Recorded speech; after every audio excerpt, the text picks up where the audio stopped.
देखिए, आज हम लोगों की सबसे पहली क्लास है।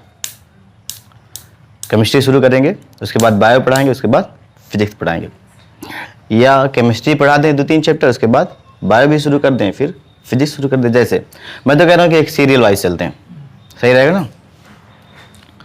अब केमिस्ट्री में अगर आप देखोगे तो हम लोगों ने लॉकडाउन में उससे पहले जो है शुरू किया था क्या, क्लासिफिकेशन ऑफ द एलिमेंट।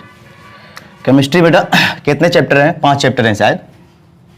सबसे पहला जो चैप्टर है रिएक्शन एंड इक्वेशन, अभिक्रिया और समीकरण, पहले चैप्टर है। उसके बाद बता रहे हैं कि एसिड, बेस और साल्ट, ठीक है बेटा, यानी अम्ल, क्षार और लवण। और तीसरा जो चैप्टर है मेटल, नॉन मेटल और मेटेलॉइड, ठीक है। चौथा जो चैप्टर है वो क्या है बेटा, कार्बन एंड इट्स कंपाउंड। पांचवा जो चैप्टर है वो है बेटा क्लासिफिकेशन ऑफ द एलिमेंट, यही बेटा, क्लासिफिकेशन ऑफ द एलिमेंट्स। ये 5 चैप्टर केमिस्ट्री में अगर हम लोग पढ़ लेंगे तो ये हो जाएगा खत्म। और मुश्किल से कितना समय लगेगा बेटा? 1.5 महीना। 1.5 महीने के अंदर ये पूरा केमिस्ट्री खत्म, ठीक है। ऐसा नहीं कि सिर्फ भागेंगे, एक एक चीज को अच्छे से समझेंगे। क्या दम है यार इस केमिस्ट्री में। अच्छा, सच सच बताओ कि आप लोगों को कितने एलिमेंट अभी तक याद हैं? एलिमेंट मतलब क्या होता है बेटा? तत्व, जानते हो ना। कितने एलिमेंट आपको याद हैं? देखिए, हम लोग हिंदी में पढ़ेंगे, कोई दिक्कत नहीं, लेकिन बहुत सारे वर्ड जो हैं वो अब हम लोग इंग्लिश में यूज करेंगे, क्योंकि आगे आपको बहुत दिक्कत हो जाएगी अगर प्योर हिंदी हो जाएगी तो। अगर आपको साइंस पढ़ना है तो फिर आपको आगे बहुत ज़्यादा दिक्कत होगी प्योर हिंदी समझने में। हाँ, यस, हाइब्रिड लैंग्वेज हम लोग पढ़ेंगे, उसमें हिंदी इंग्लिश, जैसे हम लोग बोलते हैं ना हिंदी इंग्लिश, वैसे हम लोग पढ़ेंगे भी। यस, 30 एलिमेंट याद। क्या बेटा? 30। अच्छा, 30 एलिमेंट उनको याद है। और आप लोगों को, आपको कितना याद है? 30। अच्छा, अभी नहीं याद है, मतलब हिफ्जा नहीं याद है, 30 नहीं याद है, नहीं याद है। तुम सद्दाम के भाई हो क्या? कितने याद है? 20। ऐसे माना नहीं जाएगा बेटा, ठीक है। एलिमेंट याद है और उसका एटॉमिक नंबर याद होगा, एटॉमिक मास भी याद होगा। Yes, good. देखिए, अगर आपको इतना, मैं क्यों कह रहा हूँ, क्यों पूछ रहा हूँ, अगर आपको केमिस्ट्री पढ़ना है, देखिए बहुत, मैं अपने ज़माने की बात बता रहा हूँ, केमिस्ट्री मुझे सबसे टफ लगती थी यार, सारे सब्जेक्ट से भी, सबसे सारे सब्जेक्ट, जैसे बायो होता है, हिंदी होता है, मैथ होता है, इंग्लिश होता है, उसके बाद केमिस्ट्री फिजिक्स आ जाता है। सबसे ज़्यादा जो मुझे खतरनाक अगर कोई सब्जेक्ट लगा तो वो केमिस्ट्री लगा। मतलब शुरुआत में जब आप लोगों के जैसे मैं था, बहुत खतरनाक यार, ये सब क्या हो रहा है केमिस्ट्री में, कैसे क्या हो जाता है। लेकिन गारंटी के साथ कह रहा हूं कि आपको रटना नहीं पड़ेगा, आप जो है फिर आपको मजा आएगा अगर आपको, मेरे हिसाब से अगर आप पढ़ना शुरू कर देंगे, ठीक है। जो अगर मैं कह रहा हूं कि आप जो है इतना याद करके आएंगे, इतना ये करके आएंगे, वो तो उसको हल्के मत लेना कि हमने कह दिया कल जो है एटॉमिक मास, अभी नहीं, आपने बोला कि 3-4 लोगों ने बोला कि मुझे 30 तक याद है, 2-3 लोगों ने कहा हमें याद ही नहीं है, जानते ही नहीं है सर एलिमेंट्स क्या होता है, तत्व क्या होता है। अगर नहीं जान रहे हो, हाई स्कूल में पहुंच गए हो, तो फिर बहुत बेकार बात है। 9th 8th से ही सीखने से शुरू कर देते हैं, ठीक है। और डिटेल में 9th में पढ़ते हैं कि नहीं पढ़ते? 9th में हम लोग केमिकल फार्मूला बनाते हैं, रासायनिक सूत्र बनाते हैं, ठीक है बेटा। अब 5 चैप्टर केमिस्ट्री में हैं, तो रिएक्शन यानी समीकरण, जो अभिक्रिया होती है, हम उसको समझेंगे तो उसमें मेटल, नॉन मेटल, इन सब की बात होगी, रिएक्शन की बात होगी, इक्वेशन की बात होगी, बैलेंस कैसे किया जाता है, एसिड बेस। एसिड भी देखिए एलिमेंट्स के बने होते हैं, कौन सा एसिड स्ट्रांग होगा, कौन सा एसिड क्या होगा बेटा वीक होगा, स्ट्रांग एसिड स्ट्रांग बेस, इस तरीके से साल्ट क्या होते हैं, कैसे बनते हैं, मेटल और नॉन मेटल, इन सब को तभी अच्छे से जान पाएंगे जब हमें सबसे बेसिक चीज़ पता हो, यानी एलिमेंट्स के बारे में पता हो, है कि नहीं। एलिमेंट्स के बारे में अगर अच्छे से अगर आपको नॉलेज है तो ये 5 चैप्टर कुछ नहीं। देखिए आपके एनसीईआरटी में ये जो सबसे इंपॉर्टेंट चैप्टर है जिसे सबसे पहले पढ़ाना चाहिए वो सबसे लास्ट में है, क्योंकि इसने थोड़ा बहुत आपको 8 में सिखाया और उससे ज़्यादा थोड़ा सा 9th में सिखाया, इसलिए इसने लास्ट में कर दिया। लेकिन हम ये मान के चलते हैं कि अभी तक आपको केमिस्ट्री में कुछ नहीं आता। तो सबसे पहले हम लोग क्या पढ़ेंगे बेटा, क्लासिफिकेशन ऑफ द एलिमेंट 5वां चैप्टर पढ़ेंगे। ऐसा नहीं कि उल्टा हमारी जो मर्जी कर रही है हम वो पढ़ा रहे, नहीं, हम पूरा केमिस्ट्री पहले पढ़ा देंगे, लेकिन सबसे पहले हम क्या पढ़ाएंगे बेटा, क्लासिफिकेशन ऑफ द एलिमेंट 5वां चैप्टर, फिर यहां से शुरू करेंगे, ये खत्म कर देंगे।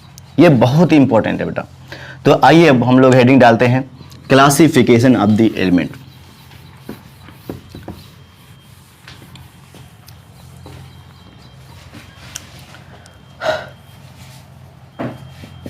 क्लासिफिकेशन ऑफ द, दबाव में नहीं पढ़ेंगे बेटा, ठीक है, एकदम दबाव नहीं, जो नहीं समझ में आ रहा है उसको पूछेंगे। Classification of the elements, Hindi में क्या कहेंगे बेटा, तत्वों का वर्गीकरण। यस,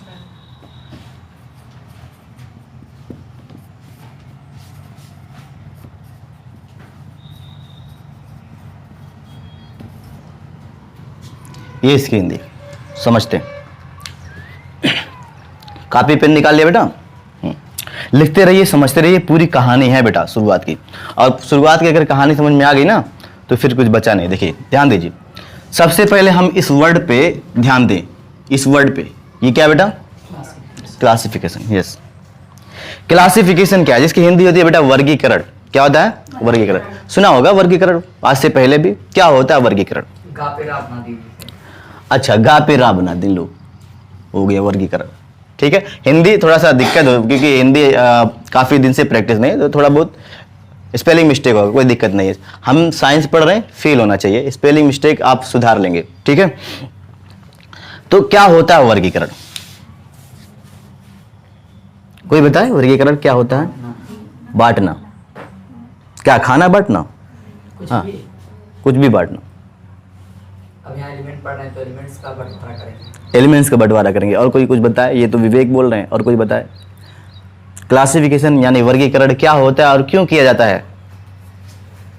इसमें किताब के अकॉर्डिंग, वो जो दुकान वाला है उसके अकॉर्डिंग पता पूरा। अच्छा जो दुकान खोला है शैम्पू, मतलब हम ये कह रहे हैं आपसे कि क्लासिफिकेशन क्या है, तो आप सही से मतलब समझ रहे हो लेकिन बोल नहीं पा रहे हो। अब प्रैक्टिस करोगे तो पक्का है कि बोल ले जाओगे। देखिए क्लासिफिकेशन का सिंपल सा मतलब ये है बेटा कि ग्रुपिंग कर देना। क्या करना?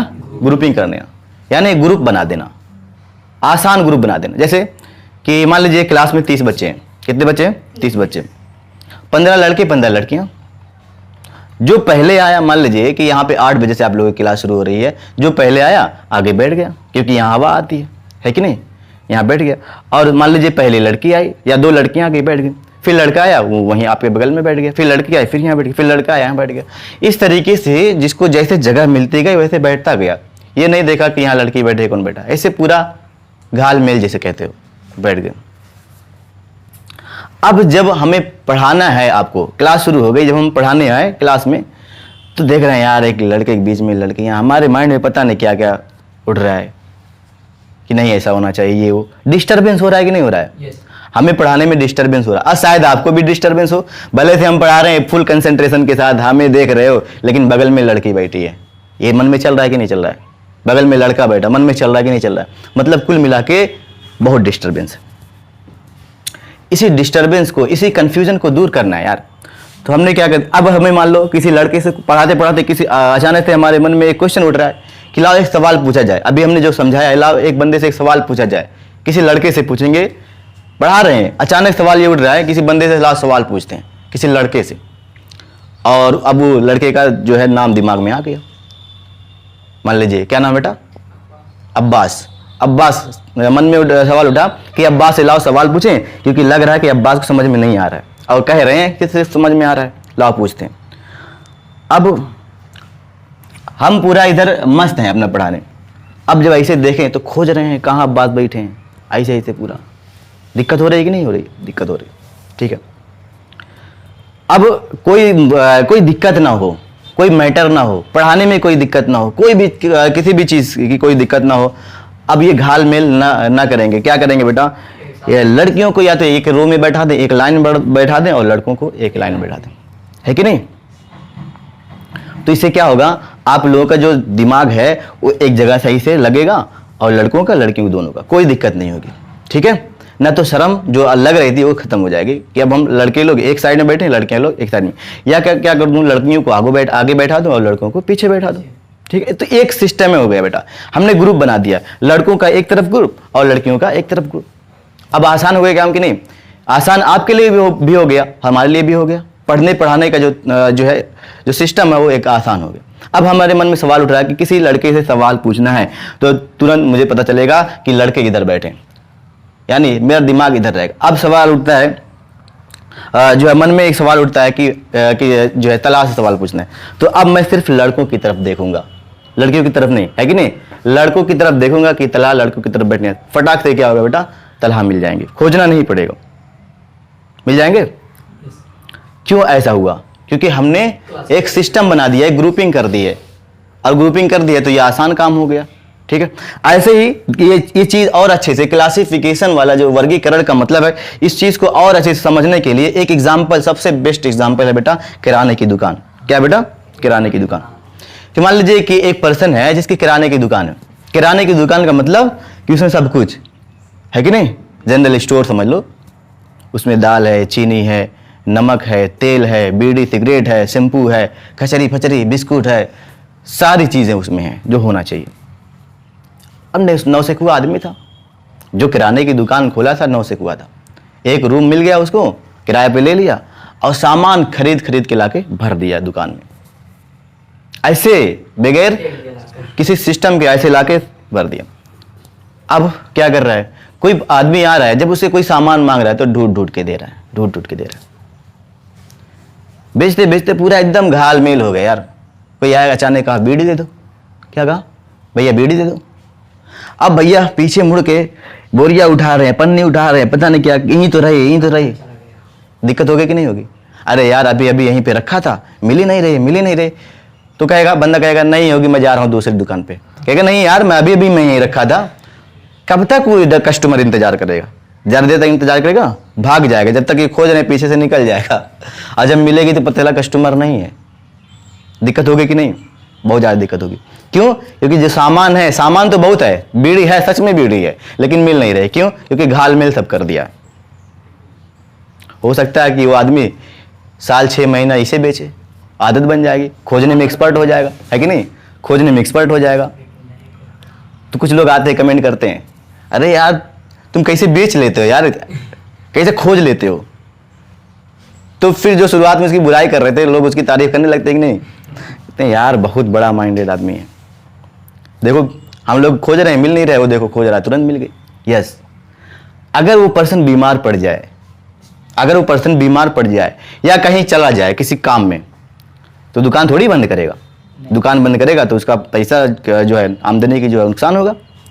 अगर वो बंदा बीमार पड़ जाए, किसी काम की वजह से कहीं चला जाए दुकान से, और उस पर किसी को बैठा जाए, अपने भाई भतीजा बेटा जो भी है उसको बैठा जाए, या जो भी उसके साथ में जो रहता है उसको अगर बैठा दे कि आज मैं नहीं रहूंगा, आज आपको दुकान संभालना है, बेटा संभाल पाएगा वो?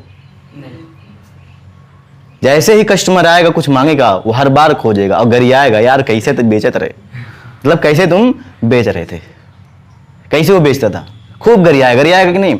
मतलब उसको दूसरा आदमी उस दुकान को नहीं चला सकता, और जितने भी कस्टमर आएंगे सब वापस जाएंगे। यार दुकान पे जाते हो, चाहते हो कितना जल्दी मिल जाए, थोड़ा सा लाइन रहती है तुरंत खिसक लेते हो दूसरी दुकान पे, कौन इतना यहाँ पे देर यहाँ पे खड़ा रहेगा, वही सामान तो उस दुकान पे मिल रहा है। लेकिन अच्छा दुकानदार वो होगा जो क्या करेगा, सारे सामान को एक सिस्टमेटिक तरीके से क्या करेगा बेटा, अरेंज करेगा। सारे सामान के लिए क्या करेगा, पहले रैक बनवाएगा, दुकान में रैक बनता है ना, लकड़ी का, लोहे का, जिस चीज़ का, रैक बनवाएगा। और रैक बनवाने के बाद क्या करेगा बेटा, जो चावल है, दाल है, चीनी है, चना वगैरह जो भी है, उसको बोरी में रखकर एक साइड में कोने पे रख देगा, कोने में, वो बड़े बड़े बोरे में है, ठीक है। अब जो रैक बनवाएगा, मान लीजिए कि दुकान में रैक है, अब रैक में क्या करेगा बेटा कि मान लीजिए कि इसमें ऐसे ऐसे पार्टीशन कर देगा बेटा, पार्टीशन कर देगा। एक साइड में सिर्फ क्या रखेगा बेटा, चना नहीं तो बोरी में रख दिया यार, तेल है, सब डिब्बा जितने जितने तेल है एक साइड में, ठीक है। और एक साइड में मान लीजिए साबुन सर्फ है, ये साइड में रख दिया। अब कोई दिक्कत होगी, जो एक जैसी चीजें हैं उनको कहां कर दिया, एक ही रैक में कर दिया। दूर से दिखेंगे कि नहीं दिखेंगे, दूर से दिख जाएंगे, क्योंकि एक जैसी चीजें हैं, एक जगह हो गई, बड़ी हो गई, आसानी से दिख रही है ना, अब वो बेच ले जाएगा। लेकिन और अच्छा दुकानदार होगा तो देखिए क्या करेगा, मैं बता रहा हूं, सिर्फ एक एग्जांपल दूंगा। अब जैसे दुकान में साबुन है, यानी साबुन को अलग कर देगा, तेल को एक जगह रख देगा, साबुन को अलग जगह रख देगा, जो भी चीजें हैं एक जैसी अलग, बिस्कुट को एक जगह रख देगा, जितने भी बिस्कुट है एक जगह रख देगा ताकि कोई दिक्कत ना हो। बीड़ी, सिगरेट, जितने भी चीजें हैं, जितने भी टाइप के सिगरेट है, जितने टाइप के बीड़ी हैं, वो सब क्या कर देगा बेटा, एक ही रैक में रख देगा ताकि कोई दिक्कत ना हो, है कि नहीं। लेकिन और अच्छा दुकानदार है तो देखिए, मान लीजिए कि एक रैक में वो बंदा क्या रखा है, साबुन, क्या रखा है बेटा, सबसे अच्छा अगर दुकानदार तो क्या करेगा, इसमें भी पार्टीशन कर देगा। क्या कर देगा बेटा, जिसमें सबके सब साबुन है इसमें भी क्या कर देगा, पार्टीशन। और इसमें सिर्फ क्या होगा बेटा, धोने वाला साबुन। कौन वाला बेटा, धोने वाला साबुन, यस। और इसमें नहाने वाला साबुन, ठीक है। और अच्छा दुकानदार होगा तो आप जानते हो कि धोने वाला साबुन बहुत टाइप के होते हैं। घड़ी, ये देखिए सब घड़ी रखे हुए हैं, घड़ी। निरमा, अब आता है बेटा निरमा, पता नहीं आता होगा, धोने वाला साबुन। और रिन, यस। और बताओ, है दीपक आता है, बहुत सही, हरा पत्ता, यस, हरा पत्ता। मतलब इसमें सिर्फ घड़ी, इसमें निरमा, रिन, हरा पत्ता, सब में अलग अलग। और अच्छा दुकानदार होगा तो मान लीजिए घड़ी दो टाइप के आते हैं, एक मोटा साबुन बड़ा और एक छोटा साबुन। अब क्या करेगा, बड़े वाले साबुन को नीचे रख देगा, बड़े वाले साबुन को क्या करेगा, नीचे रख देगा। अब छोटे वाले साबुन को क्या करेगा बेटा, ऊपर रख देगा। घड़ी के सब साबुन है एक ही लाइन में, लेकिन छोटे बड़े को एक सिस्टमेटिक तरीके से अरेंज किया बेटा, इस तरीके से ये कर देगा। ऐसे नहाने वाले साबुन, यहाँ पे लाइफबॉय, लक्स, डिटॉल, और कौन बेटा, पियर्स, ठीक है बेटा। और कौन बेटा, डव। ये सब नहाने वाले साबुन है ना, अलग अलग रखेगा, रखेगा। देखिए अब कोई कस्टमर आया, ठीक है, जैसे पूरा लगाया रहेगा अपना बेंच वगैरह या जो भी हो, मेज वगैरह लगाया रहेगा, वो खड़ा रहेगा वहाँ पे। दुकानदार आएगा, सॉरी दुकानदार खड़ा है, कस्टमर आएगा, भैया साबुन दे दीजिए। तो अगर वो दुकानदार इस तरीके से सजाया ना होता तो क्या करता, तुरंत इधर पीछे मुड़ जाता, खोजना शुरू कर देता, पूछता ही नहीं कौन सा साबुन। यस। अब ये मुड़ेगा नहीं, कहेगा भैया, वो कस्टमर आएगा, भैया साबुन दे दीजिए। उसने कहा कौन सा साबुन, कौन सा साबुन। उसने कहा नहाने वाला साबुन। कौन सा, नहाने वाला साबुन। फिर ये भैया नहीं मुड़ रहे हैं, कौन सा नहाने वाला साबुन। फिर कहेगा यार लग रहा है मुझसे गलती हो रही है, सच में मुझसे गलती हो रही है, मैं बता नहीं रहा हूँ सही से उनको, ठीक है। तो क्या कहेगा, पियर्स चाहिए। क्या चाहिए बेटा, पियर्स। कितने वाला। तो कस्टमर क्या होगा, कहेगा लग रहा है मैं एकदम बकलोल हूँ। लेकिन जो होशियार होगा तो एक ही बार में बता देगा, हाँ, एक साथ नहाने वाला साबुन दे दीजिए, आप पियर्स दे दीजिए। वो समझ जाएगा पियर्स नहाने वाला ही साबुन होता है। पियर्स दे दीजिए, कौन सा, या छोटा बड़ा चाहिए, ऐसे क्या पूछेगा कि नहीं। अब वो बंदा यहाँ खड़ा है, अब तुरंत कहाँ आएगा, इधर जहाँ पे जहाँ पे तेल वगैरह रखा है वहां पे आएगा, वहां देखेगा, तुरंत उसको पता है साबुन यहाँ पे रखा है। क्या वो धोने वाले साबुन की तरफ जाएगा, नहीं। कहाँ जाएगा बेटा, नहाने वाले साबुन। क्या नहाने वाला साबुन जहाँ पे यहाँ पे लक्स, यहाँ पे लाइफबॉय, डिटॉल यहाँ पे रखा, वहां पे देखेगा, नहीं, सिर्फ पियर्स को देखेगा, देखेगा ना बेटा। और बड़े जो छोटे वाला साबुन अगर मांगा तो छोटे वाले साबुन को उठा के दे देगा। बहुत आसानी है कि नहीं? अब वो दुकानदार अगर चला जाए ना इस तरीके से अरेंज करके चीज़ों को, तो कोई भी एक बच्चा अगर आ जाए तब भी उसको क्या करेगा बेटा, चला लेगा और बेच लेगा सारे सामान। बेच लेगा कि नहीं बेच लेगा? बेच लेगा। यही काम होता है बेटा एलिमेंट्स के क्लासिफिकेशन में भी। यानी याद रखिए, क्लासिफिकेशन का मतलब होता है ग्रुपिंग कर देना, आसान ग्रुप में चीज़ों को आसान ग्रुप में बदल देना, ताकि अध्ययन करना क्या हो या बेचना जो भी काम हो वो आसान हो जाए। किसी चीज़ का ग्रुप बना देना ताकि चीज़ें आसान हो जाए बेटा। ठीक है, यहां पे हम लोग क्लासिफिकेशन, किराने की दुकान नहीं पढ़ रहे हैं, क्लासिफिकेशन ऑफ द एलिमेंट्स यानी तत्वों का क्लासिफिकेशन के बारे में पढ़ेंगे। तत्व का मतलब क्या होता है बेटा? एलिमेंट्स। एलिमेंट्स का क्लासिफिकेशन पढ़ रहे हैं आज। तो एलिमेंट्स 118 पता है। कितने एलिमेंट्स पता है बेटा? 118 एलिमेंट। यस, 118 एलिमेंट्स सभी का जो है प्रॉपर्टी यानी सभी का गुण एक जैसा नहीं है। ठीक है, सभी का गुण एक जैसा नहीं है। 118 एलिमेंट अभी हैं, लेकिन शुरुआत में 118 एलिमेंट डिस्कवर नहीं हुए थे। शुरुआत में 118 एलिमेंट की खोज नहीं हुई थी, कुछ एलिमेंट की खोज हुई थी शुरुआत में। ठीक है, जो पढ़े लिखे थे उनको लगा यार ये जो मान लीजिए 30-32 एलिमेंट जो शुरुआत में डिस्कवर थे, तो उनमें से 2-2, 4-4 एलिमेंट ऐसे थे जो एक जैसी प्रॉपर्टी मतलब गुण बेटा, एक जैसी प्रॉपर्टी को प्रदर्शित कर रहे थे, शो कर रहे थे। 2-2, 4-4 एलिमेंट एक जैसी प्रॉपर्टी को शो कर रहे थे। तो उन साइंटिस्ट को या उन पढ़े लिखे लोगों को लगा यार कि जो एक जैसे अलग अलग कहाँ घाल मिल करके कहाँ रखें, उनको एक जगह रख दें, निकाल के एक जगह रख दें। जो एक जैसे हों, जिनका गुण एक हो, उनको एक जगह रख दें। मतलब जितने ऐसे लोग हों जो एक जैसी प्रॉपर्टी को शो कर रहे हों, उनको एक ग्रुप में रख दें ताकि कोई दिक्कत ना हो। जब भी हमें किसी एलिमेंट की जरूरत पड़े तो हम क्या करें, उसको वहीं से उठा लें। जिस टाइप के एलिमेंट की जरूरत पड़े उसको वहीं से उठा लें, हमेशा खोजना ना पड़े। है कि नहीं? हमेशा खोजना ना पड़े। तो शुरुआत में बहुत कम एलिमेंट की डिस्कवरी हुई थी, 30-32 एलिमेंट की डिस्कवरी हुई थी।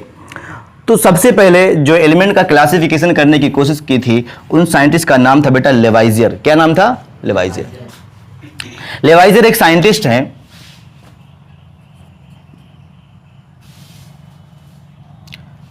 इंग्लिश में लिख दे रहा हूं बेटा, ठीक है? देख लीजिएगा। लेवाइजियर एक साइंटिस्ट हैं। क्या किया बेटा इन्होंने, मेरे साथ आप भी लिखें, इन्होंने एलिमेंट्स को दो ग्रुप में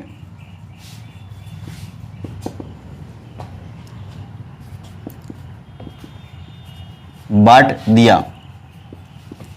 इन्होंने एलिमेंट्स को दो ग्रुप में बांट दिया।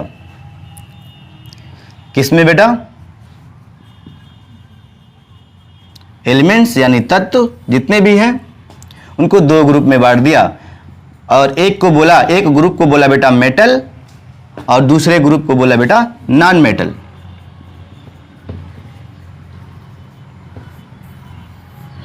मेटल और नॉन मेटल। मेटल का मतलब बेटा धातु और नॉन मेटल का मतलब बेटा अधातु। यस, तो ये पहले साइंटिस्ट हैं लेवाइजियर जो एलिमेंट्स को क्या कर रहे हैं बेटा, उनकी सिमिलर प्रॉपर्टी, एक जैसी प्रॉपर्टी के आधार पर ग्रुपिंग कर रहे हैं। और एक ग्रुप को इन्होंने कह दिया धातु यानी मेटल, और एक ग्रुप को बोल दिया नॉन मेटल यानी अधातु। रुकिए बेटा, स्टॉप राइटिंग। जब मैं लिखूंगा तो आप भी लिखेंगे, और जब मैं कुछ समझाऊंगा तो आप सुनेंगे। बहुत सारे एलिमेंट्स थे, मैंने कहा 30-32 एलिमेंट थे, एग्जैक्ट नहीं दिया गया किसी भी बुक में। तो अब वो एलिमेंट जिनमें शाइनिंग थी बेटा, जो चमक रहे थे, जिसको अगर काट दें तो कटिंग जो सेक्शन है वो क्या हो बेटा, चमके। ठीक है, तो उनको उन्होंने क्या कहा बेटा, धातु का। यानी बहुत सारे एलिमेंट्स थे, वो एलिमेंट्स को जब अलग अलग तरीके से वो क्या करते थे बेटा, एक्सपेरिमेंट करते थे, तो उनके गुण अलग अलग आते थे, लेकिन कुछ एलिमेंट के गुण एक जैसे आते थे। तो जो लोग कट करने पर चमक पर उनकी जो कटिंग सेक्शन है जब उसमें चमक होती थी, या उनको रगड़ते थे, या उनकी सतह जो जब चमकती थी, तो क्या होता था बेटा, उनको उन्होंने धातु बोला। या ऐसे पदार्थ को जब वो किसी कठोर चीज से जब पीटते थे तो वो भुरकुस नहीं होते थे, अर्थात वो भांगुर नहीं होता था, वो फैल जाता था, चपटा हो जाता था। तो ऐसे पदार्थ को उन्होंने, या ऐसे एलिमेंट्स को उन्होंने क्या कह दिया बेटा, धातु कह दी। ठीक है, और यहां पर उसके जस्ट अपोजिट ये लोग क्या बेटा, इनमें कोई भी चमक नहीं होती थी और इनमें कोई भी ये पीटने पर टूट जाते थे बेटा। तो ऐसे लोग क्या, ऐसे लोगों को क्या माना गया बेटा, नॉन मेटल। यस, तो बहुत ज़्यादा नहीं लिखेंगे क्योंकि ये सब आपके किताब में नहीं है। बस इतना याद रखेंगे कि तत्वों को सबसे पहले क्लासिफाई किया किसने बेटा, लेवाइजियर ने। एलिमेंट यानी जो तत्व थे उनको दो ग्रुप में बांटा, धातु और अधातु। याद रखिए, धातु उन्हें बोला जो क्या करते थे बेटा, इलेक्ट्रॉन निकालते थे अपने अंदर से। क्या करते थे बेटा, मान लीजिए कोई एलिमेंट है ए, कोई एलिमेंट ए है और अपने अंदर से ये क्या कर रहा है बेटा, इलेक्ट्रॉन निकाल दे रहा है। अपने अंदर से जब ये इलेक्ट्रॉन निकालेगा तो इस पर एक पॉजिटिव चार्ज आ जाएगा।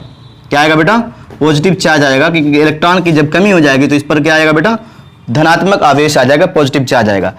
तो उन्होंने देखा कि जो धातु होते हैं जब हम इसे गरमाते हैं तो ये किस में बदल जाते हैं बेटा,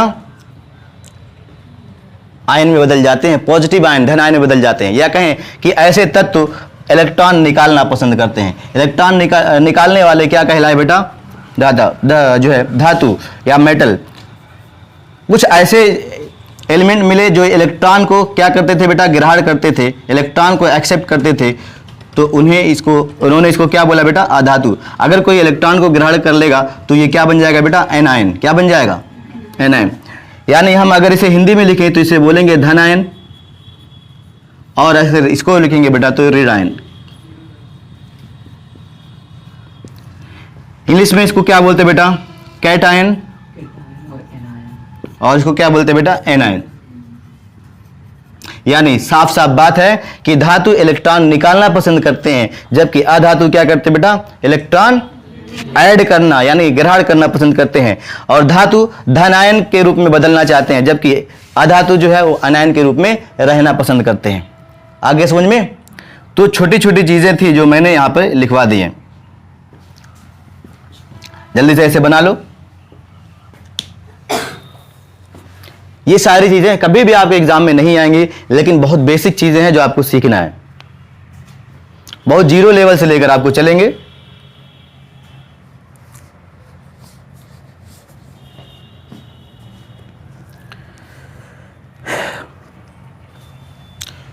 हो गया बेटा। अब देखिए, ध्यान दीजिए, बहुत सारे ऐसे एलिमेंट्स थे, बहुत सारे ऐसे एलिमेंट्स थे जो धातु और अधातु दोनों के कैरेक्टर को शो कर रहे थे, दोनों की प्रॉपर्टी को शो कर रहे थे।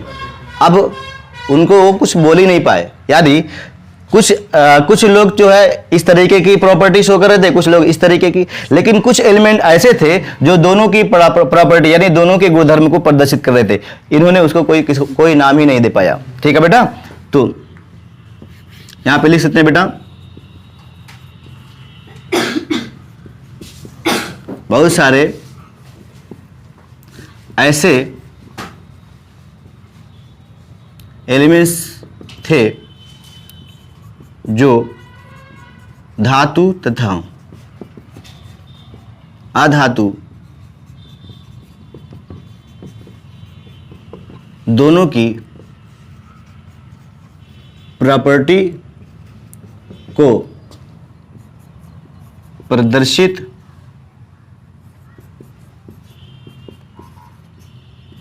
कर रहे थे और इन्होंने इसका कोई भी नाम नहीं दे पाया। ठीक है बेटा, इन्होंने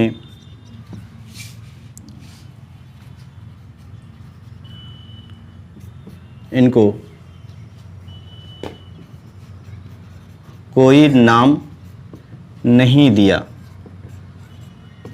इसलिए इनका वर्गीकरण अमान्य हो गया। ठीक है, आगे लिख लेंगे बेटा, इसलिए इनका वर्गीकरण क्या हो गया बेटा, अमान्य हो गया। बहुत फास्ट लिखें बेटा, लिखने वाला काम बहुत तेजी के साथ करें। इसलिए इनका वर्गीकरण अमान्य हो गया।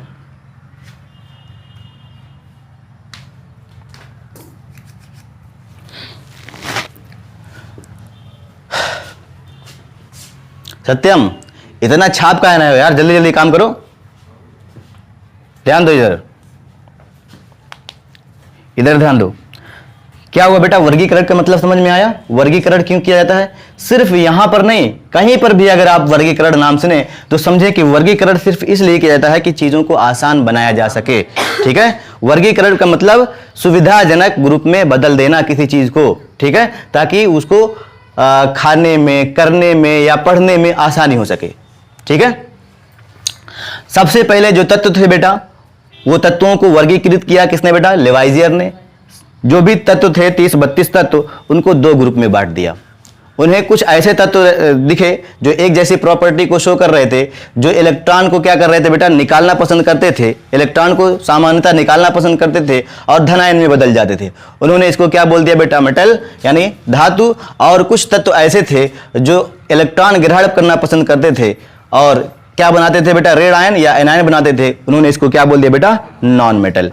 लेकिन कुछ तत्व ऐसे सारे, अब ऐसा नहीं कि मान लीजिए 32 एलिमेंट की डिस्कवरी थी तो यहां पर 16 नहीं, कुछ ऐसे एलिमेंट थे या बहुत सारे ऐसे एलिमेंट थे जो दोनों कैटेगरी में नहीं आ रहे थे, यानी दोनों के गुणों को क्या कर रहे थे बेटा, शो कर रहे थे। कभी वो मेटल बन जाते थे, कभी वो नॉन मेटल बन जाते थे, तो उन्होंने उसका कोई नाम नहीं दिया। आज हम उन एलिमेंट को जानते हैं, उन्हें क्या कहते हैं बेटा, मेटेलॉइड यानी उपधातु, आधा धातु। आधा धातु तो आधा क्या होगा, आधातु होगा। ठीक है बेटा, तो यहां तक आप नोट कर लिए हो। तो इनका जो वर्गीकरण था वो क्या हो गया बेटा, अमान्य हो गया। क्या हो गया, अमान्य हो गया। ठीक है, लिख लिया है। क्यों अमान्य हुआ बेटा, क्योंकि सारे एलिमेंट्स को वो सही से क्लासिफाई या वर्गीकृत नहीं कर पाए थे।